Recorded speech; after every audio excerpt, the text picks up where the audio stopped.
This Family Life News podcast is made possible by the support of listeners like you.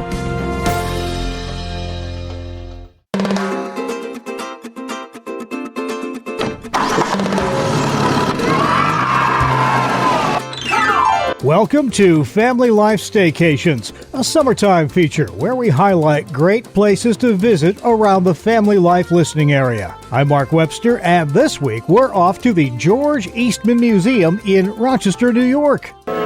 These are the days to save in pictures. Plan now to save your good times in pictures. Ask for Kodak film in the familiar Kodak box. Kodak, a name synonymous with photography, and it all started with George Eastman. Eliza Benington is Senior Marketing Officer at the George Eastman Museum. Let's start with him. Interesting guy. He started out working as a bank teller or something away from this, and then he got interested in photography, and take the story from there a little bit. Yeah, and just very quickly, when he was 13, he stopped school, which is not unusual at that time, unless you were going on to be a doctor or a lawyer or something else that required additional schooling. He worked in an insurance company, he worked in a bank, and he had built up some money and wanted to invest, and at the time, real estate was something to invest in, and so he was going to go to the Dominican Republic to look at some land, and a friend suggested that he take a camera with him and take some photos of this land that he was considering. Which was not a common thing at that time. Absolutely not. And it meant also buying quite a bit of equipment and learning how to use it. So he bought the camera outfit, because that's what it was called. He took some lessons, and he just realized there's got to be an easier way, because that was at a time when your darkroom had to be with you. So you had a whole assortment of chemicals that you had to take. Right, the giant camera on a tripod in the hood and all the plates and the plate holder. Right. And so you had to take it all with you, and you had to develop everything on site after you've taken a photo, which was called the wet plate process. Right. And he looked into it a bit, and he'd learned that there was a dry plate process that was talked about in the UK. And so he looked into that and canceled his trip. And the first thing he did was open Eastman Dry Plate Company. So he worked to perfect the dry plate. And it meant you still had to have all that equipment as far as camera to take with you, but then you could bring all your plates, your exposed plates, back home. Half the problem solved. Exactly.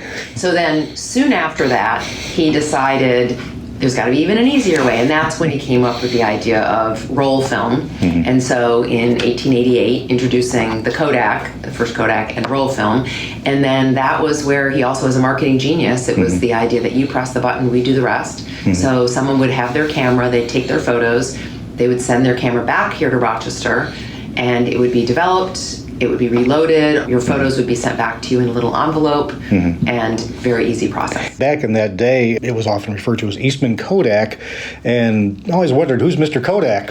There was no Mr. Kodak. There was not, and I was the same. When I moved to Rochester, I always thought Mr. Eastman and Mr. Kodak. And Kodak was actually a made-up name. He was already thinking globally for his company, so he wanted to have a word that wasn't really a word, that couldn't be mistranslated. His mother's maiden name was Kilbourne, beginning with a K, and he thought that sounded very strong, and I imagine maybe even honoring his mother, but more the marketing side of him. Right. So he had done a lot of different word games, anagrams, Scrabble, things like that. He liked playing those. So he just started and ended with the letter K, played around with some letters, and came up with Kodak as a completely made-up word. Right. So we'll fast forward a bit. He just about monopolized the emerging market of amateur photography and professional photography, too.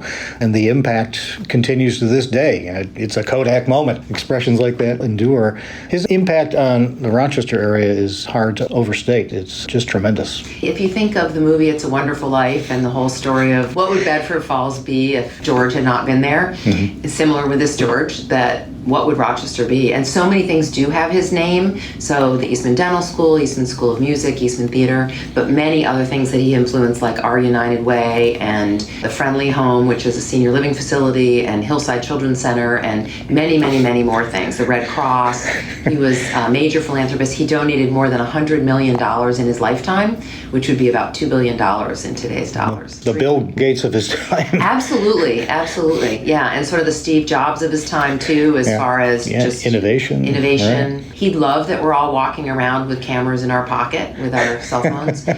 So he was always looking for the easiest. And you're right. I mean, even from the Kodak, it became the Brownie, and just continuing to improve things. And then also for his employees too, he did some things that were very different at the time as far as profit sharing and other things like that. One thing I really love about his influence on this community that continues today as far as philanthropy, our United Way campaign, which actually started from what was a war chest, then became the community chest, then became the United Way. The Rochcester United Way campaign is the only one in the country that's in spring.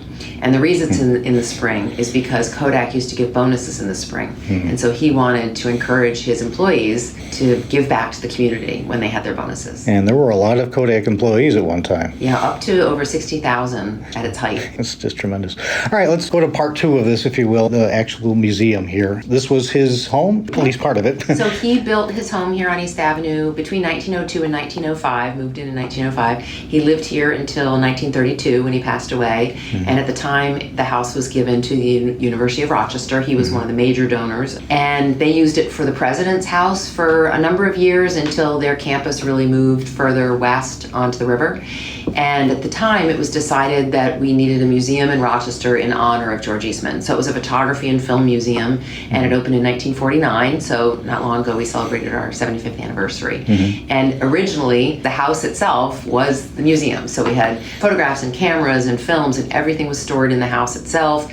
The bedrooms upstairs were galleries, and that's how people would come and visit. And we got to a point where we just outgrew, and photographs are delicate. You need to be careful with any art objects. And so we built a building to move everything into in 1989, which is where we now have galleries, and that freed up to be able to restore the house to look as it did when George Eastman lived here. So now when people visit, they see the mansion as it looked when Eastman lived here, and then they visit the galleries. That is a wonderful tribute to George Eastman with photographs and cameras. And then we also have our Dryden Theater where we show films. So evenings and Saturday matinees, people can come and see movies. A lesser known side of George Eastman is his impact on motion picture film. Oh, yeah. Name your favorite old classic movie, and maybe even a newer movie. This is probably done on some Kodak even film. The Odyssey, one of the newest. And it's a lot of fun to sit through all the credits and see at the end that it was made on Kodak film.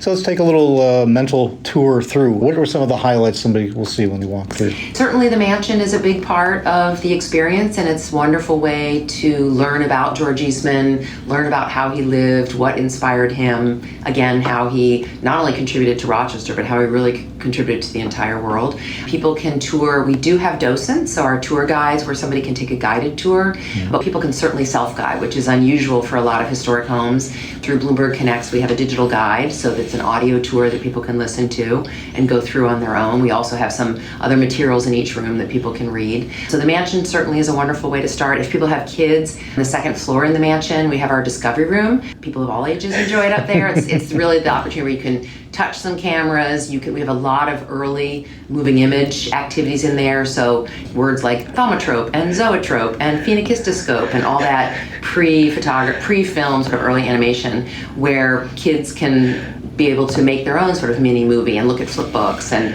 just other sort of activities depending on the time of year. It'll be kind of mind-blowing for kids who all they know is probably the phone that they already have. Exactly. I love that wow experience. Even something as simple as a stereo viewer, when you look at a stereo card and you look through at the stereo viewer, my favorite thing is to instruct a child to sort of move it back and forth until it becomes one, and you get that whoa, because it's 3D. So it's really cool without no 3D no apparatus. electronics whatsoever. Exactly. The simplicity of it. And then, of course, the galleries. We have changing exhibitions in our galleries. We always have our one collection gallery where if people would like to see what are the types of photographs and cameras. What's really unique about our collection is that we tell really the entire story of photography and film. So not only is it the photograph, but in many cases it's the camera, the exact camera that photographer used to take it. Or movies, such as the Technicolor collection that's here, best known for movies like Gone with the Wind and Wizard of Oz. And so we not only have Technicolor films here, but we also have the cameras that would have been on the lot So it is that full experience. So we're always changing exhibitions. We have one gallery called the Project Gallery where we highlight contemporary photography, but then there's always the classics that we bring out of our collection too through various exhibitions. I assume you're allowed to take pictures in the museum. We absolutely encourage photography here at the museum, and we encourage people to share it. And then our gardens are spectacular. Most of the year, in fact, George Eastman had his architect plan the garden so that it was in bloom as much as possible. Sum it up in one photo. They will experience that entire history and story of photography and film.